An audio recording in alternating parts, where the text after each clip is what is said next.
How is AI going to impact your business or your job? How is the fuel crisis affecting your family or your business or even your travel plans right now? How are the conflicts unfortunately going on around the world right now impacting you? What about closer to home with politics in your country, your state, or your city? The reality is that we live in very uncertain times and also times of constant disruptive change. According to Gartner, more than 50% of organizations have redesigned or redefined roles in the past year due to AI integration. Deloitte reckons that 1/3 of all workers have experienced 15 or more major organizational changes just in the past year. According to the World Economic Forum, 50% of global experts anticipate a turbulent or stormy world over the next 2 years, and there are 30 active, potential or ongoing conflicts that pose a high risk to global stability. And in Australia, 77% of households are under financial stress. All of this is, of course, having an impact at work. Our workplace is not a bubble. It does not shut itself off from the outside world. Businesses of all shapes and sizes get pushed around by conflict and uncertainty, and people can't just block those things out either when they log on in the morning. So in uncertain times, how do we communicate to people in a way that still gives them some certainty? Well, that's what today's episode is all about. Hello, friend, and welcome to this week's episode of Less Chatter, More Matter, the Communications Podcast. I'm your host, Mel Loy, and I'm recording this episode on the lands of the Yagara and Turrbal people here in Meanjin, also known as Brisbane. And like I said in the intro, we are living in extremely uncertain times, I'm sure you know. And this is a time that has become known as a polycrisis. So that's a situation where multiple global emergencies are tangled together. It's also a time of a lot of geo-economic confrontations like trade wars and sanctions, and those things have overtaken climate change as the primary immediate risk to global stability, followed by interstate armed conflict and societal polarization. And it's having an impact at work. The latest Gallup State of the Workplace report found that in Australia and New Zealand, 49% of workers report they are experiencing significant stress at work. That ranks us as the second most stressed globally. 55% of Aussies and Kiwis say they are striving in life, which is great, but it leaves 45% not thriving. And engagement at work has dropped to 21%, just slightly above the 20% global average. 66% of workers in Australia and New Zealand are not engaged, and 13% are actively disengaged. So from an internal and external comms perspective, what do you even say in a world like this? Well, firstly, what do you say when talking about the broader uncertain environment, so the macro level, and then about the uncertainty within your own business? And also, why talk about it in the first place? Well, let's start with your brain. If there's one thing about humans, we hate uncertainty. The status quo bias is strong with us because it represents comfort and safety. It's low risk. Even if taking that risk could result in much better outcomes, many people will be reluctant to do it, especially if that outcome is not guaranteed or uncertain. The second thing to remember is that our brains are prediction machines, which is actually really, really helpful a lot of the time. So with experience, we learn to predict things that can help save our skins, like how far our car is moving towards us if we're going to cross the road.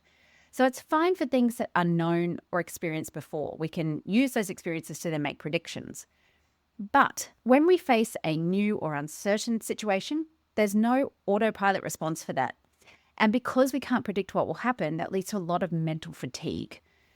Now, also there's the amygdala part of the brain, which you might have heard of as like the flight or fight response center. And the amygdala sees uncertainty as a physical threat. Even very neutral social cues could be interpreted as negative or aggressive. Then there's another part of your brain, there's lots of parts of your brain, but this one's called the mediodrosal thalamus, which is essentially like your brain's switchboard. So it takes a lot of information in, sorts it out, sends it out. Now, the problem is in uncertainty, it becomes overwhelmed by a lot of competing information, which essentially leads to what we call analysis paralysis. You just can't make a decision. It's really, really hard to clear through the fog and find where you want to go. And I'm sure you've all experienced something like that before.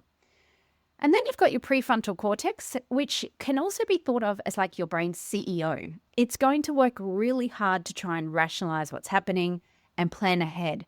But when you are experiencing a lot of stress, that part of your brain gets drowned out and shut down. And it's why people do and say stupid stuff when they're under pressure and feeling a lot of stress. And then finally, you have the anterior insula, which is what they call the anticipation hub of your brain. So it's tracking the probability of bad things happening. Not always accurately, it might be said. Okay, it's not always accurate, but it does give you that gut feel of dread when you're faced with an uncertain situation. So essentially, unfortunately, your brain is working against you when faced with the unknown, but only because it is trying to keep you alive. And I'm telling you all of this so you can understand that when faced with uncertainty, there's a lot that's going on in people's reactions that are purely biological and largely out of their control, especially when they're not actually aware of how their brain functions. So we need to recognize that we need to communicate in a way that just helps the brain navigate through all of that and settle down a little. Now, from a communications or change management perspective, how do you even do that? So I'm going to share 5 tips. Tell your brain you'll be hearing 5 tips. Tip number 1, acknowledge the uncertainty. There is no point putting your head in the sand. Your people and your customers know the world is topsy-turvy, and sometimes saying nothing says more than saying something. In this case, it could be sending a message that you simply don't care about people, and that's not a great message to send. The reality is that people can't just shut off the state of the world or the uncertainty in their own workplaces just because they're at work. You are one human being, and you are the same human being no matter where you are on this planet or where you're going or what you're doing or what work you do. You are the same person. So acknowledging the uncertainty is key. It recognizes that you, being the team leader or the business, the CEO, might not have the answers either, and that's okay. And it also recognizes that you truly understand your audiences. People want to feel like you care about them. But also remember that sometimes people don't want you to jump into solutions mode either. That can be really easy to do when people are worried about stuff. Sometimes people just want to be heard, and they want to hear that what they're feeling is valid. So don't be afraid also to provide space or provide ways for people to be heard and have those genuine two-way conversations. So this could be like an online forum, or maybe there's a special team meeting that you set up to discuss these things. Maybe it's one-on-one conversations, whatever that needs to look like so that people have space to talk about the things that are worrying them. So that's tip number 1, actually just acknowledge the uncertainty. Tip number 2 is to eliminate as much friction as you can. We are living in a high friction world out there where there's a lot of complex intertwined forces that are making life go upside down and inside out. It can be really hard to navigate that outside world with all those friction points in the way. If you think about things like cost of living, access to healthcare, interpersonal conflict, ideological differences, etc., etc. So when we know that the outside world has a lot of friction, we can support people to create a more low friction zone at work. And that can be for themselves and for your customers. So they're a key part of this as well. And this is where really listening to your people and to your customers is key. Ask them, what could we do to make life at work easier for you? Or what could we do to make your customer experience easier? It's all about making it easier. Deep listening is key to good business, and it's key to great communication. Because once you have that information, you can communicate about how you're working on reducing those friction points to make things easier at work or as a customer. So for example, you might be writing something for the CEO that's going out to the whole organization. And that CEO might say, you told us that it was really hard to find the information you need to do at work. And that's causing a lot of frustration. We get it. So we're going to work with you to come up with a solution, starting with our online systems like Teams and OneDrive and SharePoint. So in that example, we've acknowledged that, hey, we didn't get it right, that things are hard, but we want to make it easier, and co-creation. So I've talked about that before on the podcast as well, how powerful that is in driving change. Because the thing is, if we want to build engagement in an uncertain world, then creating a more certain environment at work and talking about it is a big step in the right direction. So that's tip number 2, eliminate as much friction as you can, create low friction zones at work by using communication to help coach leaders to do that but also to really listen to people and respond. Tip number 3, talk about what is certain. Oftentimes in times of change, we talk about what's actually changing or what isn't known. Of course, makes sense. But when we only focus on those things, we ignore all the things that are staying the same. And it's those unchanging things that can provide an anchor and keep some semblance of certainty in people's working lives. So while you might talk about uncertain things and what you don't know yet, you can also mention the things that aren't changing. So for example, it might be along the lines of a message like this. We are temporarily halting all intercompany travel as the cost of flights has increased, while at the same time, some routes are no longer operating. But while the travel may stop for now, everything else remains the same. You can keep meeting with your colleagues via Teams, and we'll let you know as soon as the situation changes.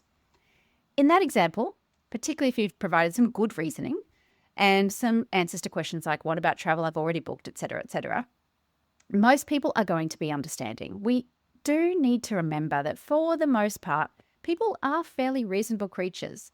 There will always be a few outliers who might kick up a stink. And look, when we do cost cutting to things like travel, that can be annoying. But when people can see the logic, they'll be okay, even if it's somewhat begrudgingly. So that's tip number 3, talk about what is certain. Tip number 4 is to help make some mindset shifts. Ultimately, this uncertain and unsettling and changing world that we live in is the normal. It is not changing anytime soon. So we could keep fighting against it and hitting our head against a brick wall, and we'll end up with a sore head and the brick wall will still be there. Or we could shift our mindsets to work with it. And this is where communicators and the stories we tell come in. Some of the key mindset shifts I think we need to make, and this is always a world according to Mel, but one of the key ones is moving from building resilience among people to helping them become more adaptable.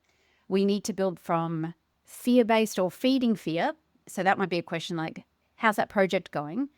Through a mindset shift to support. What do you need from me to help you move that project along?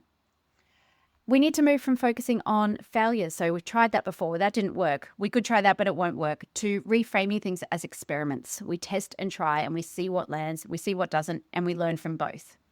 And we also need to move from, like I said earlier, jumping from solutions to just listening. So let's look at that shift from resilience to adaptability as an example. Resilience, I'm actually really not a huge fan of this term because what it does is it puts the onus on people to just put up with it or tough it out. It can also show up in thought patterns like, I can't change anything, this is an impossible situation, etc. It's very, I've just got to ride it out. Adaptability, on the other hand, looks at the situation and instead of toughing it out, a person thinks, well, what can we do differently now that this is the situation? How can we make this work for us? What is within my control? What opportunities does this present? We saw a lot of really good examples of this kind of shift in thinking in the COVID era, if you remember. People got really creative, while others just kind of languished and waited it out. So from a comms perspective, in the messaging you're writing for others and in these stories that you are collecting and sharing, think about how you can help people see a shift to an adaptable mindset is possible. So for example, maybe there's a team in the business who used to travel a lot to see clients. They've now thought differently, and instead of just reverting to a boring old Teams meeting, they're posting some fun things to their clients ahead of meetings. They're arranging group calls that always have some sort of fun icebreaker activity. They're setting up an online chat to have real-time question and answers, all that sort of stuff. So these are the stories that can help show other people what is possible and motivate them to think differently. So that's tip number 4, which is helping to make some mind shifts. And the final tip today, tip number 5, is amplify the voice of leaders. When in a crisis or an uncertain situation, people automatically look to leaders to help navigate the way. This is your job as a leader. Leaders have to show up and actually lead. And as comms and change professionals, we have a role to play in coaching leaders to do just that. Now, like I've said previously on the podcast, the challenge we have with many leaders is they're put into a leadership role for the first time and they just kind of largely left to figure it out for themselves. They don't get a lot of training or the mentoring they need, and so they just have to wing it. And in times of uncertainty or crisis, we can't afford to wing it. Saying the wrong thing could trigger a whole lot of headaches. So, what is the role of leaders during uncertainty? Well, number one, acknowledge how your people are feeling. Number two, listen to what they are worried about. Number three, share what you do know, within boundaries, of course, but being as transparent as possible. Number four, escalate the concerns when you need to. Help remove some of these blockers. Number five, find the answers. Don't wait for the answers to come to you. Be proactive, and it's okay to say you don't know the answer to a question, but commit to finding out. Number six, help people navigate that uncertainty by pointing to the unchanging things, like I said, as well as encouraging adaptation and creative problem solving. You have to role model that mindset shift, or it's just not going to happen. So you need to encourage that. And number seven is, in all of this, communicate. Again, don't stick your head in the sand and hope it all goes away. At the same time, there is absolutely such a thing as too much communication. I've heard this myth before, there's no such thing as too much communication. Yes, there is. Very noisy world out there. Don't think it that way. So you do want to be on the front foot and acknowledge what's happening, but then just keep people up to date as things progress, or to respond to specific concerns that are being raised, right? You don't have to then every day have some sort of something go out when there's no need for that. So it's time for your episode recap. So we talked about what happens in your brain when we go through uncertainty. And basically your brain is trying to protect you. It's trying to keep you safe. But in that process, it can really stop you from moving forward and thinking logically. So you need to really think about, okay, this is just my brain doing this. I'm going to let it do its thing and then have some time to kind of settle and have that clear way forward from there. And it's also helping other people to understand that as well. And then I shared my 5 tips for how you can communicate during uncertainty. And the first one is to acknowledge it. Again, no heads in the sand. We actually need to show people that we care about them and give a damn. Tip number 2 is to eliminate as much friction as you can. So use your communications to help identify pain points that are making life harder at work and work with people to make things easier. If we create an easier experience at work, so low friction, it becomes a bit of a reprieve from a high friction world outside. Tip number 3 is talk about what is certain. So what's not changing or what is certain, and help anchor people to that. Tip number 4, make some mindset shifts. So as communicators, helping people to understand the shifts that we can be making during these times to live in this new world that is always going to be uncertain and it's always going to be changing. And tip number 5 is amplify the voice of leaders. So that means putting them at the forefront of all the comms work you're doing, but also coaching them to actually lead effectively in uncertain times. Now, I am running a workshop on this very thing for a client coming up in a few weeks. So we're going through, okay, well, what does it look like to communicate and work in uncertainty? How do we work together better as a team, as well as we cover off how people respond to change, what that means for us. We also talk about how to have challenging conversations. And if that's the kind of workshop that you think might be useful for your team, please get in touch. Happy to have a chat. But in the meantime, keep doing amazing things, and bye for now.